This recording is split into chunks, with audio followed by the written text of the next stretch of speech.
नमस्कार साथियों, मैं डॉक्टर विकास कुमार मलिक, कृषि वैज्ञानिक। आज हम चर्चा करेंगे मृदा जांच के ऊपर, मृदा नमूनों के ऊपर कि किस प्रकार हम मृदा के नमूने ज़मीन से एकत्रित करें और किस प्रकार हम सही वैज्ञानिक तरीके का नमूना हम ले सकते हैं। तो किसान भाइयों, आपको मैं जो बता रहा था अभी कि कुछ किसान भाई ओगर का भी प्रयोग करते हैं मृदा नमूना लेने के लिए। तो यदि हम ओगर से मृदा नमूना लेते हैं तो उसका किस प्रकार का रिजल्ट होगा, आप यहाँ पे देख पा रहे हैं। आप यहाँ पे देख पा रहे हैं कि हम यदि ओगर से गड्ढा करते हैं तो मिट्टी में बार बार वो चक्र के रूप में घूमता रहता है, और जब चक्र के रूप में घूमेगा तो पूरी मिट्टी का मिश्रण एक मिश्रण के रूप में वो वहाँ पर उसको तैयार करता हुआ जाएगा। कि यदि वो वहाँ पर जो हम लेयर की बात करते हैं, साइड से हमें जो वास्तविक 1 से 9 इंच गहराई तक की बात करेंगे, वो इसमें हमारा किस प्रकार परिवर्तन होगा कि जो हमने ओगर लिया है, ये गड्ढा बनाने वाला जो आगर हमारा है, इससे यदि हम नमूना लेते हैं तो इससे गहराई तो 9 इंच तक जाएगी, लेकिन मृदा नमूने में मिश्रण हो जाने के कारण वास्तविक मृदा नमूना आपके पास नहीं आ पाएगा। ये आप यहाँ पर देख पा रहे होंगे, जो हमारा गड्ढा है वो पूरे तरीके से उसमें मिट्टी भर गई है, और जो हमारा आगर है इसमें मात्र 4 इंच ऊपर तक की मिट्टी की ही गहराई यहाँ पे हमें मिल पाई है। उससे नीचे 3 इंच की गहराई तक का केवल और केवल इस पे जो इसकी शेप है उसी में मिट्टी रह गई है, अर्थात हमारा जो सैंपल बना है वो मात्र 5 इंच का सैंपल बन पाया है। तो इसलिए ये वैज्ञानिक स्तर से हमारा जो इसका मिट्टी का सैंपल है, वास्तविक मृदा नमूना हमें प्राप्त नहीं हो पा रहा है। तो अब हम वैज्ञानिक स्तर से मृदा नमूने की बात करते हैं। किसान भाइयों, अब हम देखते हैं कि वास्तविक गड्ढा कैसे बनाएं और किस प्रकार हम सरफेस को रखें। जो ये हमारी सरफेस है, यहाँ पर ऊपर कोई भी यदि खरपतवार है तो उसको ऊपरी सरफेस से हटा दें, ताकि वो मृदा नमूने में ना आए। यदि कोई फसल अवशेष है उसको भी प्रयास करें जो ऊपरी सरफेस पे रखा हो उसको अलग कर दें, वो इसके पास ना रहे। अब हम यहाँ पर वी शेप का गड्ढा बनाते हैं, V for van, V for Varanasi.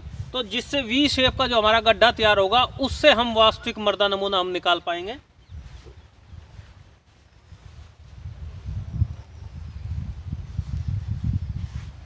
ये आप यहाँ पे देख रहे हैं कि हम जब गड्ढा तैयार करते हैं तो पहले जो उसके बीच की मिट्टी है, वी शेप वाले गड्ढा तैयार करने के लिए तो हम बीच की मिट्टी को धीरे धीरे उसमें से निकालते रहेंगे, और जब हमारी वांछित गहराई, जो हमें गड्ढे की गहराई 9 इंच चाहिए, जब वो 9 इंच गहराई पर हमारा गड्ढा तैयार हो जाएगा, तब उसके बाद हम उसमें से लेयर बाय लेयर, परत दर परत हम उसमें से मृदा सैंपल का कलेक्शन करेंगे। इससे पूर्व जो हम इसमें से मिट्टी निकाल रहे हैं, इससे पूर्व जो मिट्टी निकाली जा रही है, इसको हमें मृदा नमूने में नहीं लेना है, क्योंकि कुछ किसान भाई इसी को ही मृदा नमूने में ले लेते हैं। ये अभी तक 5-6 इंच गहराई की मिट्टी या 4 इंच गहराई की मिट्टी ही हमारे पास कलेक्ट हो पाती है, तो उससे हमारी ज़मीन की उर्वरा शक्ति अधिक दिखाई देती है, जबकि वास्तविक उर्वरा शक्ति उसमें उतनी नहीं हो पाएगी, क्योंकि ज़मीन का हमने केवल 4 इंच का सतह लिया है। जो नीचे वाली सतह है उसमें हो सकता है पोषक तत्वों की कमी हो। तो इसलिए जब तक 9 इंच गहराई पर हम ना पहुंच जाएं, तब तक उसमें से जो मिट्टी निकाली जाए उसका सैंपल कलेक्ट ना किया जाए। किसान भाइयों, तो इस प्रकार हम अपना ये वी शेप का गड्ढा तैयार कर लेते हैं। आप यहाँ पर देख पा रहे होंगे, जो हमारे गड्ढे की शेप है वो वी नुमा है, इधर से और इधर की तरफ, यहाँ से ऐसे और ऐसे, ये वी शेप की इसने हमारा गड्ढा तैयार हो गया है। अब हम जो इसकी गहराई की बात करते हैं कि गहराई इसमें कितनी होनी चाहिए। इसमें लगभग हमारा जो सरफेस लेवल है वो आप यहाँ पर देख पा रहे होंगे कि 9 इंच की गहराई तक हमारा ये गड्ढा तैयार है। और एक और सावधानी हमें बरतनी है कि हमारा जो गड्ढा तैयार हो वो दोनों तरफ से ही 9 इंच की गहराई तक तैयार हो। ये यहाँ पर भी आप 9 इंच की गहराई तक देख पा रहे होंगे कि जो हमारी सरफेस है उसकी गहराई 9 इंच है। तो हमने यहाँ अब वास्तविक मृदा नमूने का लेने का तरीका स्टार्ट होता है। हम एक साइड से बर्फी नुमा 2-3 सेंटीमीटर चौड़ी परत में से इसका नमूना उतारना तैयार करते हैं, शुरू करते हैं। और ये हमने यहाँ पर सैंपल लिया है, और ये एक प्लेन वाइट पेपर पर या प्लेन सरफेस पर हम इसको इकट्ठा करते हैं। परत दर परत हम इसको निकालते रहेंगे और वहाँ पर मृदा सैंपल के रूप में इकट्ठा करते रहेंगे। आप इसमें दोनों साइड से ही उसका नमूना ले सकते हैं, क्योंकि दोनों तरफ हमने 9 इंच की गहराई तक उसका बिल्कुल लेवल तैयार किया है। ताकि हमारी जो परत है वो 1 इंच ऊपर सरफेस से लेके और नीचे 9 इंच की गहराई तक वास्तविक नमूना हमारा उसका निकल के आता रहे। और कितना नमूना हमें इकट्ठा करना है, हमें लगभग 2 से 2.5 किलोग्राम नमूना हम ले लेते हैं। और इतना नमूना लेने के बाद फिर हम उसका बाद में मिक्सचर जो उसकी छटनी वास्तविक मृदा नमूने का जो साइज है वो तैयार करेंगे। एक बिंदु इसमें बीच में हमारा अभी बचा हुआ है कि जो हम ये मृदा नमूना लेते हैं वो कितने जगहों से हम लें, ये मुख्य बिंदु था। यदि हम 1 एकड़ की हमारी ज़मीन है तो उसमें हमें कितने मृदा नमूना लेना चाहिए।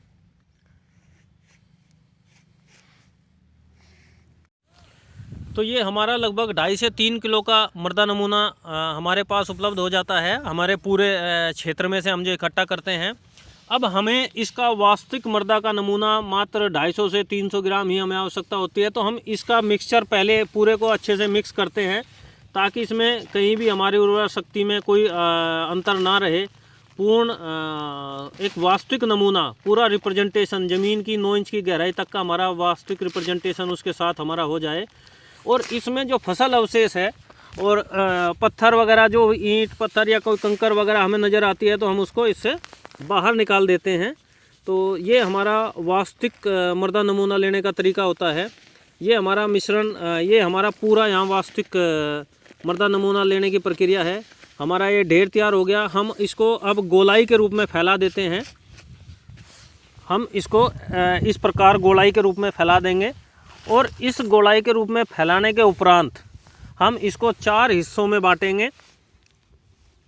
यहाँ पर आप देख पा रहे होंगे कि हम इसके मध्य से 2 हिस्सों में हमने इसको बांट दिया है। और फिर पुनः इसको 2 हिस्सों में हम फिर बांट देते हैं। तो इस प्रकार हमारे इस मृदा नमूने के 4 हिस्से हो जाते हैं। क्योंकि हमारे पास मृदा नमूने का साइज़ ये ज़्यादा है तो हमें इसको वास्तविक साइज मात्र एनालिसिस के लिए हमें 250 से 300 ग्राम के सैंपल की ज़रूरत होती है। तो हम इसमें आमने सामने के 2 हिस्से हटा देंगे।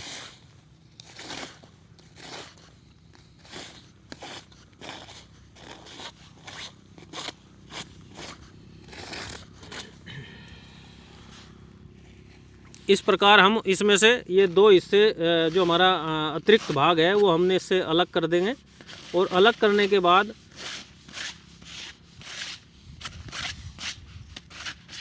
ये हमारे 2 हिस्से हो गए। हम पुनः इन 2 हिस्सों को आपस में मिला देते हैं। और आपस में मिक्स करने के उपरांत फिर इसको अच्छे से मिक्स किया और इसको फिर पुनः हमने ढेर तैयार किया, फिर फैलाया। और फैलाने के बाद हमने पुनः इसको 4 हिस्सों में फिर डिवाइड करते हैं।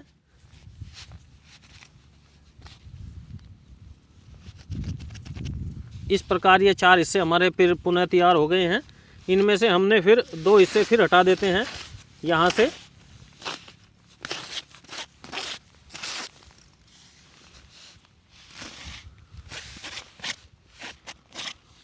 और जो हमारे शेष 2 हिस्से बचे हैं इनको पुनः आपस में मिक्स कर देते हैं। मिक्स करने के उपरांत इसको हम फिर पुनः 4 हिस्सों में डिवाइड करेंगे। हमने गोला तैयार किया और इसका पुनः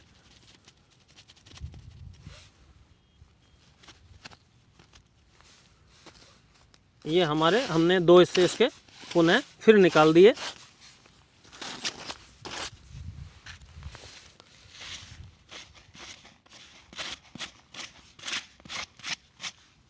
अब हमारे पास ये 2 हिस्से बचे हैं। ये वास्तविक नमूना लगभग 200 से 250 ग्राम जो हमारे पास वास्तविक मृदा नमूना बचा है, ये हमारा वास्तविक मृदा नमूना है। अब इसके साथ हमें क्या क्या क्रियाएं करनी हैं। इसके साथ हमें ये क्रिया करनी है कि मृदा नमूने को जब हम लें, इसको यदि आप अपने पास ही छायादार स्थान पर सुखा लें तो ये अच्छी भुरभुरी मिट्टी आपके तैयार हो जाएगी। वो वास्तविक मृदा नमूने में वहाँ पर आसानी से एनालिसिस के लिए होगा। और यदि आप गीली मिट्टी वहाँ पर भेजेंगे मृदा एनालिसिस के लिए तो वो गीली मिट्टी को भी लैब में ले जाने के उपरांत वहाँ पर सुखाना होगा। उसके बाद हमें एनालिसिस के लिए वो तैयार होती है।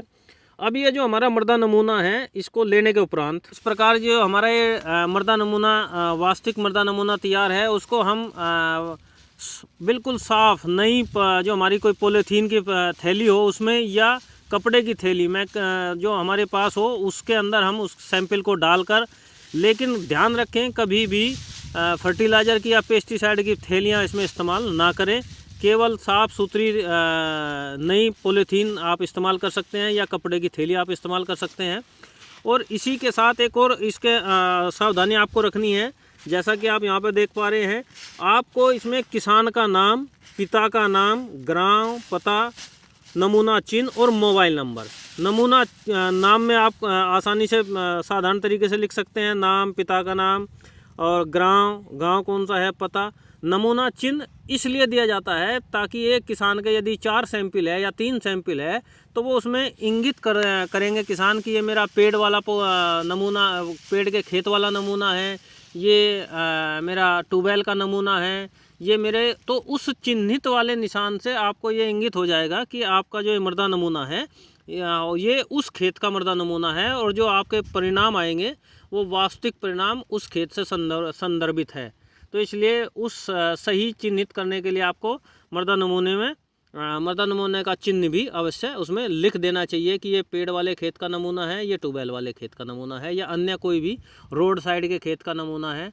तो वे उसका चिन्ह उसमें अवश्य डाल दें और मोबाइल नंबर अवश्य लिखें ताकि आपको समय से इसकी जानकारी दी जा सके। यदि आपकी मृदा लैब आपसे दूर है तो आपको वहाँ पर व्हाट्सएप या अन्य माध्यम से भी आपको ये इसके मृदा नमूने की जांच रिपोर्ट आप तक पहुँच सके। तो इससे संबंधित यदि आपका और कोई प्रश्न हो तो आप मेरे कमेंट बॉक्स में जाकर कमेंट कर सकते हैं, और मेरे चैनल को आप लाइक करें, सब्सक्राइब करें, कमेंट अवश्य करें। धन्यवाद, नमस्कार।